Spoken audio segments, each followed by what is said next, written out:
ସମସ୍ତଙ୍କୁ ମିଳିବ ration card. ଏହିପରି ଭାବେ ଆପଣ ଆବେଦନ କରନ୍ତୁ। ଦର୍ଶକ ବନ୍ଧୁ, ବର୍ତ୍ତମାନ ଯେଉଁ ରେସନ କାର୍ଡ଼ ବାବଦରେ ଗୋଟିଏ ବଡ଼ ଅପଡ଼େଟ୍ ଆସିଛି, ଯେଉଁଟାକି ଏଇଟା ଆପଣଙ୍କ ପାଇଁ ବହୁତ ଖୁସି ଖବର, ଯେଉଁଟାକି ଆପଣଙ୍କୁ ଏଇ ଭିଡ଼ିଓ ମାଧ୍ୟମରେ ଆପଣଙ୍କୁ କହିବି ଯେ କେଉଁମାନେ ପାଇବେ ରେସନ କାର୍ଡ଼ ଆଉ କିପରି ତା'ର ଆପ୍ଲାଏ କରିବେ। ତ ଡିଟେଲ୍ ଆପଣଙ୍କୁ ଏଇ ପୁଙ୍ଖାନୁପୁଙ୍ଖ ଏଇ ଭିଡ଼ିଓ ମାଧ୍ୟମରେ ଆପଣଙ୍କୁ କହିବି।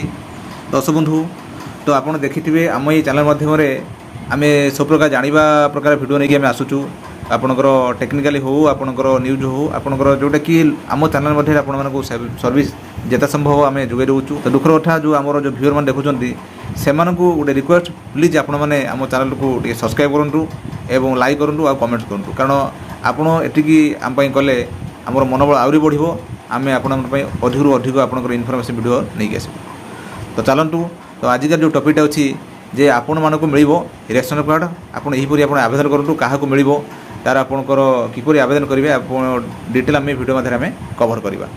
ତ ପ୍ରଥମତଃ ଆପଣ ଦେଖନ୍ତୁ, ମୁଁ ବର୍ତ୍ତମାନ ପାଇଁ ସେଇ ଆପଣ ରେସନ କାର୍ଡ଼ ଡିପାର୍ଟମେଣ୍ଟ ଆପଣଙ୍କ ଯେଉଁ ସାଇଟ୍ରେ ଆପଣଙ୍କର ଅଛି। ତ ଦର୍ଶକ ବନ୍ଧୁ, ଆପଣ ଜାଣିଥିବେ ବର୍ତ୍ତମାନ ପାଇଁ ପାଖାପାଖି 4ରୁ 5 ଦିନ ହେଲା ଆପଣଙ୍କର ଓଡ଼ିଶା ସରକାର ତରଫରୁ ପ୍ରତି ଡିଲରମାନଙ୍କ ପାଖକୁ ଆସିଛି ଯେ ଆପଣଙ୍କର ମାଇଗ୍ରାଣ୍ଟ ଲେବର ମାନଙ୍କର ଗୋଟିଏ ଆସିଛି, ଗୋଟେ ଲିଷ୍ଟ ଆସିଛି, ଯେଉଁଟାକି ପ୍ରତି ପଞ୍ଚାୟତରେ ଦେଖାଯାଉଛି ଯାହାର ରେସନ କାର୍ଡ଼ ନାହିଁ ସେମାନଙ୍କର ସେ ଲିଷ୍ଟର ନାଁ ଅଛି। ଯେଉଁଟାକି ଏଇଟା ହେଉଛି ଆପଣଙ୍କ ପାଇଁ ଗୋଟେ ଖୁସି ଖବର। ଯେଉଁ ଲିଷ୍ଟର ନାଁ ଅଛି ସେମାନଙ୍କର ମାନେ ଭେରିଫିକେସନ୍ ହେବ। ଭେରିଫିକେସନ୍ ହେଲା ପରେ ଆପଣଙ୍କର ସେଇଟା ଆପ୍ଲାଏ ହେବ, ରେସନ କାର୍ଡ଼ ଆପ୍ଲାଏ ହେବ ଆଉ ସେମାନଙ୍କୁ ଭେରିଫିକେସନ୍ ପରେ ଆପଣଙ୍କୁ ନୂଆ ରେସନ କାର୍ଡ଼ ଯୋଗାଇ ଦିଆଯିବ। ଏଇଟା ହେଉଛି ଆପଣଙ୍କର ଗଭର୍ଣ୍ଣମେଣ୍ଟ ଅଫ୍ ଓଡ଼ିଶା ତରଫରୁ ଏଇଟା ଗୋଟେ ବଡ଼ ପଦକ୍ଷେପ। ଆପଣ ଦେଖନ୍ତୁ, ଏଇଠି ଆପଣ ସ୍କ୍ରଲ୍ ହେଉଛି, ଆପଣଙ୍କୁ ମୁଁ ଦେଖାଉଛି ଏଇ ଯେଉଁ ସାଇଟ୍ ଆପଣ ଦେଖନ୍ତୁ, new scheme for supply dry ration migrant labour workers. ଏଇଠି ଆପଣ କ୍ଲିୟର ଲେଖା ହେଇଛି ଆପଣଙ୍କର। ଏଠି ଆପଣ ଯଦି ଆପଣ କ୍ଲିକ୍ କରିବେ, ଏଠି ଦେଖନ୍ତୁ ଏଠି ଆପଣ ଗଭର୍ଣ୍ଣମେଣ୍ଟ ଅଫ୍ ଓଡ଼ିଶା ତରଫରୁ ଆପଣଙ୍କର ଏଠି ନୋଟିଫିକେସନ୍ ବାହାରି ହେଇଛି। ଆପଣଙ୍କର ଫୁଡ୍ ସପ୍ଲାଏସ୍ ଆଣ୍ଡ କନଜ୍ୟୁମର ୱେଲଫେୟାର ଆପଣ ଡିପାର୍ଟମେଣ୍ଟ ତରଫରୁ ଆପଣଙ୍କର ନୋଟିଫିକେସନ୍ ଆପଣ ବାହାରି ହେଇଛି। ଦେଖନ୍ତୁ ଲେଖା ହେଇଛି implementation of new scheme supply dry ration migrant labour workers.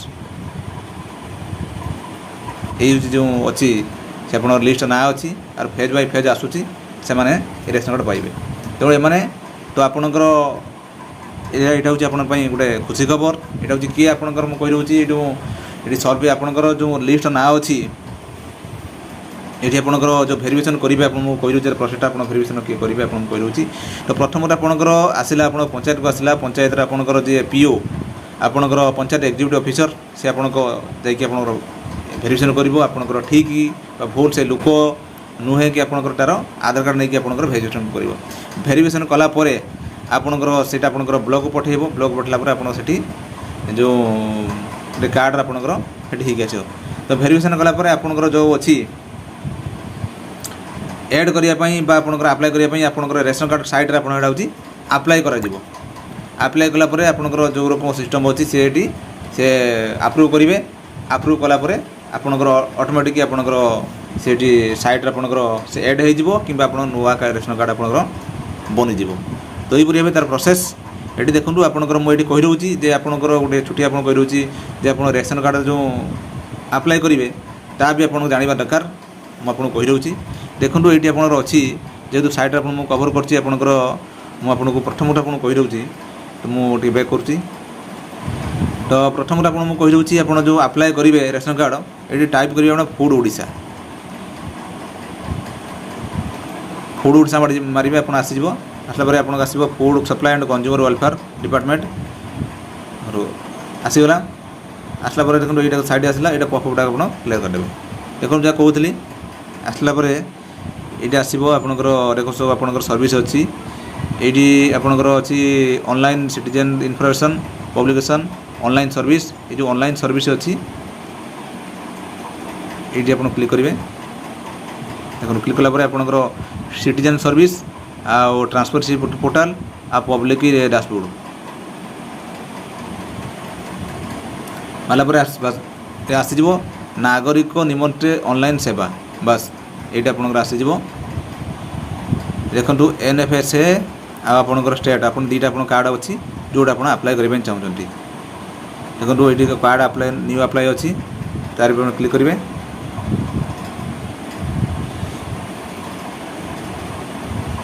ତେଣୁ କ୍ଲିକ୍ କଲା ପରେ ଆପଣ ଖୋଲିଯିବ apply for new ration card under SSFC ଗୋଟେ ଷ୍ଟେଟ୍ ଆପଣଙ୍କର ଏଠି ଏଇଟା ଫିଲ୍ଅପ୍ କରିବେ ଡିଷ୍ଟ୍ରିକ୍ଟ ଯେତିକି ଅଛି ଫିଲ୍ଅପ୍ କରି ନାଁ ଫିଲ୍ଅପ୍ କରିବେ ଫିଲ୍ଅପ୍ କରିକି ବାସ୍ କୋଡ଼ ଫୋଡ଼ ଯେତିକି ଅଛି ଫିଲ୍ଅପ୍ ଏଇଟା ଏରকম କରାଯିବ। ତ ଏହିପରି ଭାବେ ଆପଣଙ୍କର ଫିଲ୍ଅପ୍ କଲା ପରେ ଅଟୋମେଟିକ୍ ଆପଣଙ୍କ ସେ ଶୋ କରିବେ ଆପଣଙ୍କର ଯେଉଁ ରେସନ୍ କାର୍ଡ଼ ତାଙ୍କର ବ୍ଲକ୍ର ସାଇଟ୍ରେ ଶୋ କରିବ ବାସ୍ ସେଇଟା ଏଠି ଭେରିଫିକେସନ୍ ହେଇଯାଇଥିବ ବା ସେଠି ଅଟୋମେଟିକ୍ ସେ ଆପ୍ରୁଭାଲ୍ କରିକି ସେ ଯୋଡ଼ିଦେବେ। ଏଠି ଆପଣ ଦୁଇ ପ୍ରକାର ଅଛି ଏଠି ଆପଣଙ୍କର ନ୍ୟାସନାଲ୍ ଆଉ ଆପଣଙ୍କର ଷ୍ଟେଟ୍ ଗୁଡ଼ାଏ ଆପଣଙ୍କର ଅଛି। ତ ଏହିପରି ଭାବେ ଆପଣ ରେସନ୍ କାର୍ଡ଼ ଆପ୍ଲାଏ କରିକି ଆପଣ ରେସନ୍ କାର୍ଡ଼ ପାଇପାରିବେ। ତ ତା ସହିତ ଆପଣ ଯଦି ଏବେ ସୁଦ୍ଧା ଆପଣଙ୍କର ଯେଉଁ ଗୋଟେ କହିଦେଉଛି ଯେ କିଛି ବି ଆପଣଙ୍କର ଆମେ ଦେଖୁଛୁ କିଛି ନାଁ ଆସିନାହିଁ ତ ଆପଣ ଦେଖନ୍ତୁ ଏଇଟା ଫାର୍ଷ୍ଟ ଷ୍ଟେଜ୍ରେ ଆସିଥିଲା ସେକେଣ୍ଡ ଷ୍ଟେଜ୍ରେ ବି ଆସିଛି ତ ୟା ପରିପ୍ରେକ୍ଷୀରେ ଯେଉଁମାନେ ରହିଛନ୍ତି ସେ ବି ଆସିବ। ତେଣୁ ଗୋଟେ କଥା ଆହୁରି ଗୋଟେ ମାନେ ବଡ଼ କଥା ଯେଉଁଟାକି ମେନ୍ ହେଉଛି କିଛି ଏବେ ଓଡ଼ିଶାର ଅଛନ୍ତି ଯେ ସେମାନଙ୍କର ବଡ଼ ଫ୍ୟାମିଲି ଅଛି କିନ୍ତୁ ସେମାନେ ଗୋଟିଏ ରେସନ୍ କାର୍ଡ଼ ଅଛନ୍ତି ତ ସେହି ପରିପ୍ରେକ୍ଷୀରେ ସେଇଟା ଡିଭାଇଡ଼ ପାଇଁ ବର୍ତ୍ତମାନ କିଛି ଆସେ ନାହିଁ। ତେଣୁ ପରେ ସେ ବାବଦରେ ଗୋଟେ ଅପଡ଼େଟ୍ ଆସିବ ସେ ବାବଦରେ ଆମେ ଜଣାଇବା। ତେଣୁ ବର୍ତ୍ତମାନ ନୂଆ ରେସନ୍ କାର୍ଡ଼ ଯେଉଁଗୁଡ଼ାକ ଅଛନ୍ତି ତାଙ୍କ ନାଁ ନାହିଁ ବା ଆପଣ ସେଇ ବାବଦରେ ଏଇଟା ହେଉଛି ଗୋଟେ ଅପଡ଼େଟ୍ ଅଛି। ଦର୍ଶକ ବନ୍ଧୁ ଇଏ ଥିଲା ଆପଣମାନଙ୍କୁ କହିଗଲି ଯେଉଁ ରେସନ୍ କାର୍ଡ଼ ବାବଦରେ ଗୋଟିଏ ଗୁରୁତ୍ୱପୂର୍ଣ୍ଣ ଅପଡ଼େଟ୍ ଯେଉଁଟାକି ନିହାତି ଜାଣିବାର ଥିଲା ସେଥିପାଇଁ ଆପଣଙ୍କୁ ଜଣାଇଲି। ଦର୍ଶକ ବନ୍ଧୁ ଯଦି ଆପଣମାନେ ଏବେ ସୁଦ୍ଧା ଆମ ଚ୍ୟାନେଲ୍ ଅଛନ୍ତି କିନ୍ତୁ ସବସ୍କ୍ରାଇବ୍ କରନ୍ତୁ ଏବଂ ଆପଣ ମତାମତ କମେଣ୍ଟରେ ଲେଖନ୍ତୁ। ଦର୍ଶକ ବନ୍ଧୁ ରହିଲେ।